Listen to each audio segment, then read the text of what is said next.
Hi and welcome to the Journalism Salute. I'm Mark Simon.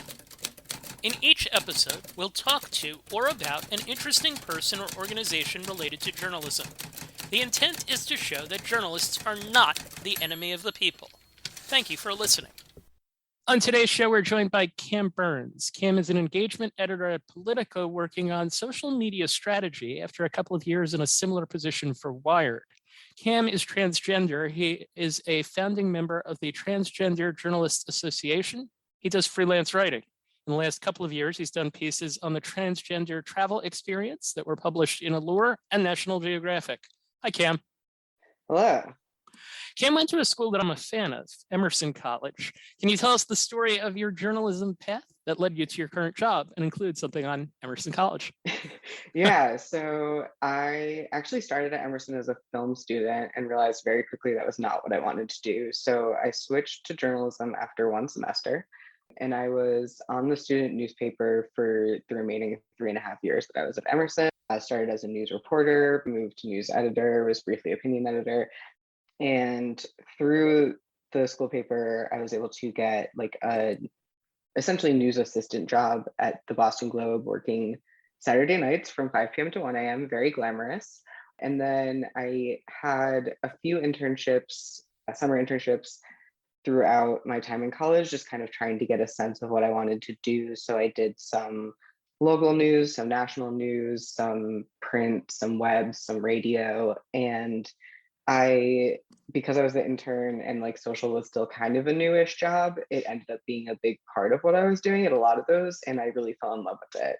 And so by the time I graduated, I knew that was kind of what I wanted to focus on. And that's what jobs I was applying for. And that's how I ended up at Wired, doing social strategy for them and social posting. And from there, when it was time for me to move on, I ended up at Politico doing similar stuff, but kind of obviously more focused on politics and more of a strategic role, whereas my job at Wired was more producing. Why Politico? Good question. So I did the Politico Journalism Institute when I was in college, which is like a 10-day program on kind of like political journalism. You're assigned a mentor, you write one story in like the topic that they cover. And I learned so much from that. And I think that political journalism is super important right now. And so that was what drew me to Politico. You mentioned that you love social media. What do you love about that kind of role? I love that it's constantly changing. So it's very quick paced, but there's like new platforms all the time. Like when I started my job at Wired, there were no newsrooms on TikTok. TikTok was like not a brand new thing, but was very much seen as a brand new thing at that point. And now it's like everyone is on it. And so, and like when I was in college, like newsrooms were on Snapchat doing like Snapchat stories. And so it's just like so interesting to me how quickly it moves. And there's so much opportunity for experimentation. And also like it's such a direct way to reach your audience and reach new audiences. So can you take us through a day in the life of your job within the last week? Just give a sense of the kinds of things that you do. Sure. So I am quote unquote on social for half the day, most days of the week. So I sign on at 8 a.m., take a look at any stories that published overnight, see if like I missed anything important. We have producers who manage our accounts in those hours from like midnight on to the morning, which is great. But anything that deserves extra attention, I take a look at our budget. I join our budget meeting every morning at 9 a.m. to like hear about what editors are thinking about and what the top stories for the day are, so I know what to focus on. My team meets once a week to kind of check in on what everyone's working on. And so for that first half of the day, I'm kind of just setting everything up for the day and making sure that other members of my team know like if anything relevant to them is happening with the projects that they're working on. And then in the afternoons, I get to work more on like individualized projects or more specialized stuff. So we had a big package drop this week, our election forecast, which is predictions for all of the elections in every state for the 2022 election and midterms and primaries. And so I was involved with the strategy for that and like helped coordinate. We had a Twitter space. Our Instagram editor did like a whole Instagram thing. So I was like looking at scripts for that. And so it really was like a little bit of everything, but I have that nice like split up day so that I can be really on top of what stories are coming in for the first half of the day, and then have a lot of room to explore the other half of the day. One of the things that I remember from when I did something similar in ESPN was that I always felt like I was having a hard time measuring success. Was it retweets? Hmm. Was it clicks? Was it likes? Was it, what was it? And I'm curious, how do you measure success in your job? Yeah, that's a really good question. I think it's multifaceted. So we do like monthly analytics reports to see like how our retweet, click, like numbers compare month over month. And click-throughs is obviously a big one. Like we want to make sure that our content, our social content is translating to people actually going to our website and consuming our stories. But I'm really like lucky to work on a team that also really measures quantitative data, not just qualitative. So we're looking at the comments and seeing who's saying like, I come to this Twitter space every month and I learn a lot, or this was a really helpful explainer of a complex situation. Stuff like that we view as like just as important, because anyone can like a tweet, but like if we're getting people coming back and learning something new from us, that like is super valuable, and that I would consider a success. One of the things that I also remember is that the fun part of the job for me was the challenge with which you try to convey a considerable amount of information in a small Mhm. amount of space. And I'm curious what your experience has been in that.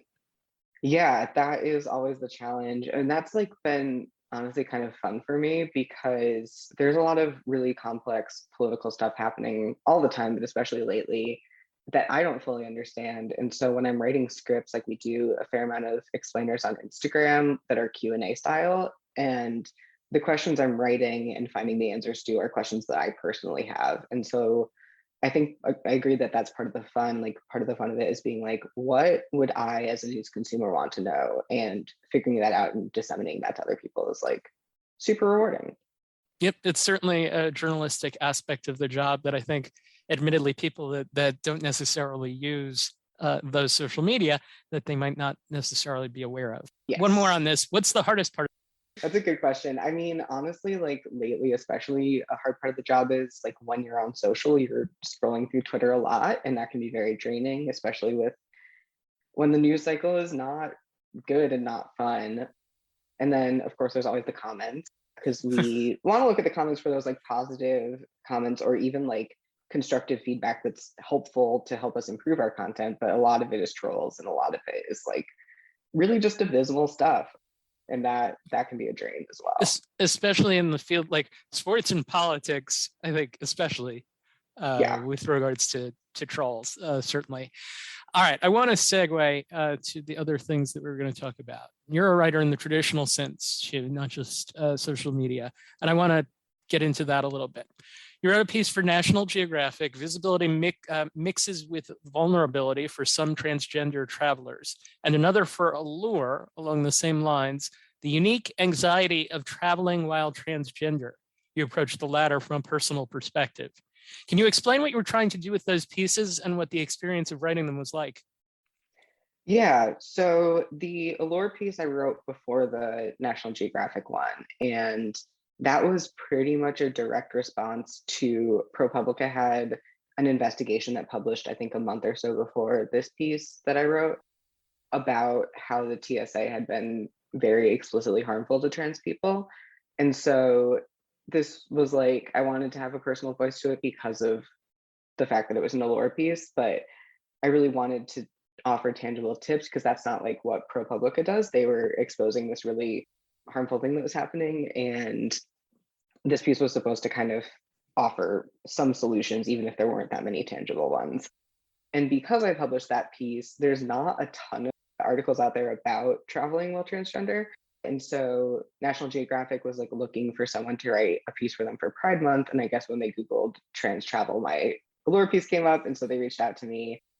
And that piece was just something I'd been wanting to write a story about people who transitioned during the pandemic, because it was like such a different experience from mine, where they kind of, a lot of them got to skip the like awkward early transition stage and like re-enter society when the pandemic was over at the time we thought it was, and like what that experience was like. And so we ended up just kind of pegging that to traveling and being like, okay, how does this new travel experience compared to what it was like before, and like, are you worried, are you excited, what are you feeling? And so that was like really fun to write because it was like really great to talk to newly out trans people about their experiences with that.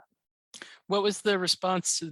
So it was mostly positive. I think I've done like a pretty good job of curating my social presence so that like the people I want to find my stuff will find my stuff, and the people I don't generally leave me alone. And also, they're both publications that I think have audiences that would be open Yep. to learning about trans people. And so, yeah, like for the most part, it was really positive. And I think the allure piece, especially, like opened up a lot of doors because that was one of the first pieces I'd written for like a magazine of that like level of recognition. And also, like, again, it is one of the first things that comes up still when you search transgender travel. So, yeah, it was a really great experience for both of them. And at least what I saw was a largely positive response. It was solutions journalism on your end, educational journalism, certainly for someone like myself. They certainly got a lot out of that. With that, I want to talk about the Transgender Journalists Association, of which you're a founding member. And just to quote something, a 2020 Gallup poll found that 5.6%, 6% of Americans identify as LGBTQ, up from about 4.5% in 2017.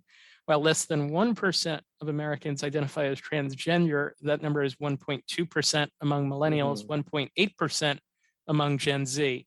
Can you explain the origin story of the association?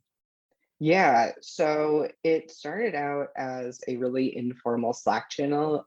A friend of mine and a fellow co-founder of the organization, Oliver Ash Klein, had put out like a tweet like, is there a shared space for trans journalists to kind of just like talk about our experiences and what it's like? And there wasn't. And so they created this Slack group. And as we were all in there, we were talking about like what newsrooms were doing that we thought could be better and like what we wish was in place to support trans journalists like ourselves. And so we started making steps to make that happen. We started with the style guide. And then from there, we were like, okay, how do we make this a formal organization so that we can publicize it and make sure that like we're not missing anyone and there's not any trans journalist who feels like isolated and isn't aware of this. The mission statement is that the Trans Journalists Association exists to support trans journalists in their workplaces and careers through community support, providing guidance to newsrooms for more accurate, sensitive coverage of trans communities, and providing tools to help employers make their workplaces more supportive for trans employees.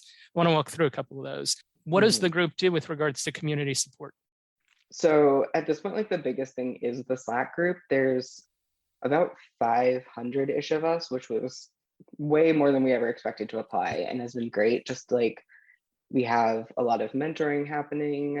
We have just a lot of people sharing their experiences. And one thing that's been super helpful is like if someone is asked to be interviewed for a story or is like applying to a job somewhere, they can say like, hey, has anyone worked here? And was your experience good or bad? Or is there anything I should be aware of if I'm applying to work here, like as a trans person? And so just having that space, I think has been like super helpful for a lot of people. And that's been like the biggest thing so far. We're trying to like expand to having in-person events, stuff like that. But for now, it's mostly an online community. You mentioned 500 people was more than you expected. How many were you? So when we launched, there was about 50 of us, and we were expecting maybe 50 more applications. Oh. And within the first couple of weeks, we had like 200. And then that's continued to grow over the past couple of years. That's great. Yeah. So providing guidance to newsrooms for accurate and sensitive coverage. On the last episode of this podcast, we talked a lot about that subject as it related to people with disabilities. We've talked about it as it relates to a number of different groups. What are the most common questions that you get asked with regards to accurate and sensitive coverage? Yeah, so one that comes up a lot is people who use multiple sets of pronouns, which is not something that's currently in the style guide and is something we're working on for an update of the style guide. But people are like not always sure what to do with that. And the other one is like people have a lot of questions about dead names and like when is it okay to use someone's dead name in a story? And our answer is almost never. There's very rarely a reason to. And also retroactive corrections, because you could interview a source who in 2010 was not trans and now is, and do you go back and change their name or does that draw more attention to it? And those are like super case by case, so that's also not explicitly in the style guide because it's so specific to the situation usually. So when coverage of transgender communities and issues is done right, what does that coverage look like? Yeah, so I think a big thing is just like not making a big deal out of it. Like if you are halting every article to say like this is what non-binary means and like this person uses they them pronouns, like it's drawing attention to it, especially in a story when it's not about the person's gender at all. So stories that skip over that and assume that their readers know what non-binary people are at this point is refreshing. And stories that are about trans people, having trans sources is huge. So if we're talking about healthcare, if we're talking about sports, it's really great to see when stories have mostly or only trans people speaking to that. Another thing that looks really great, in my opinion, is stories that aren't about gender that include trans people. So like if we're talking about like education or any number of things and you have a source that uses they them pronouns or a source that is trans and the story is not about their gender, that's also great just to like help normalize trans people being part of everyday life. What does it look like when it's not done well? Yeah, so I think part of it is like I said earlier, like the making a big deal out of it. I think like someone had like a really good tweet about this the other day, though, so I'm not going to try to use their exact words, but essentially it's like the more you act like it's a big deal, the harder it is to treat non-binary people like they are equals because it's seen as an anomaly every time. And I think it's also condescending to the readers because they can Google that if they don't know what it is. And assuming that no one knows what non-binary people are in 2022 is just kind of telling about what the newsroom thinks about trans people. Other thing like dead naming or misgendering sources is like egregious and like should not happen Mhm. really ever. And then the opposite of what I said earlier, like if you are writing a story about trans healthcare or laws that are targeting trans people and you don't have a single trans source, that is not good. Even if you have like a source from an LGBT organization, they can't speak to being trans if they're not trans. And that we still see a lot. And that's amazing because that kind of goes without saying, right? Like Right, the you would think. yeah. What's something that doesn't currently exist now that the group would like to do or accomplish? Yeah, so we definitely wanted to get to a point where we can have either a virtual or in-person conference like a lot of the other affinity organizations have. Most of our members have not met each other in person. That would be really great because we, some of the organizers of TJA, attend conferences and give kind of like a reporting on trans people gendered language 101, but having a conference of our own would give us the opportunity to go a lot deeper than that and talk about really more specific things. Other thing I would like to set up is like a more formal mentorship program. We have a lot of informal mentoring happening right now, but we don't have like a formal situation for that. And that I think would be super valuable for our members. Those I think are two of the big ones. We're also trying to set up a sort of database of our members because people come to us all the time like we want a reporter on this topic or we're looking for an editor or a consultant and we don't have like something for that all in one place. We have a listserv, but we are trying to set up a situation where people can put themselves on a list for those editors who are looking for those things. A directory of experts, basically. Right. Yeah. So I've asked this of each of the affinity groups that I've spoken to. What can a person who's listening to this podcast at home, who's not really in a position of power or anything over anything more than their own Twitter feed, what can they do to support the cause? Yeah. So if they are a journalist, then just like encouraging their newsrooms to use inclusive language and cover these things well and hire trans journalists if they have the opportunity to, or bring on a trans freelancer if it's a sensitive story. If they're not a journalist, we always like retweets. Donations are also great.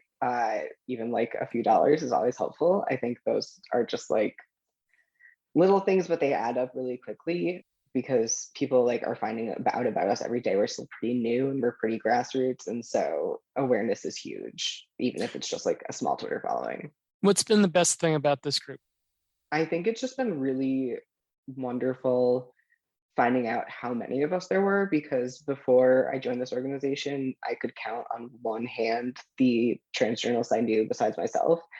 And knowing that there are so many of us and we have such diverse skill sets is like so heartwarming.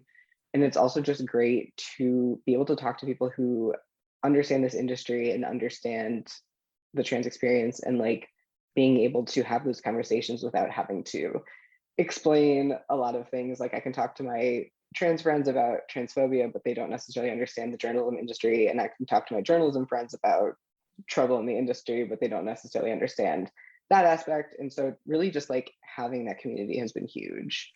Is there another article besides the ones that you've written that you would recommend that someone read to get a better sense of things like you in your case, you focused on travel, but there are certainly other life experience type things that I think would be educational to a lot of people. Are there any other articles that you might recommend?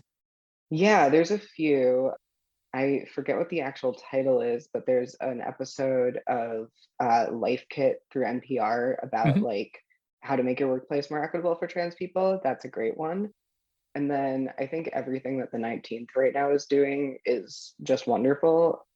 They're doing a lot of coverage of these laws in like really in-depth ways and really centering the families that are being impacted in like Texas and Florida and other states that are having these legislation come up. And so I think if you want like tangible solutions journalism, Life Kit has some great stuff. And if you're wanting to just kind of understand what this period of time feels like for trans people moving through the world, the 19th has some really great stuff.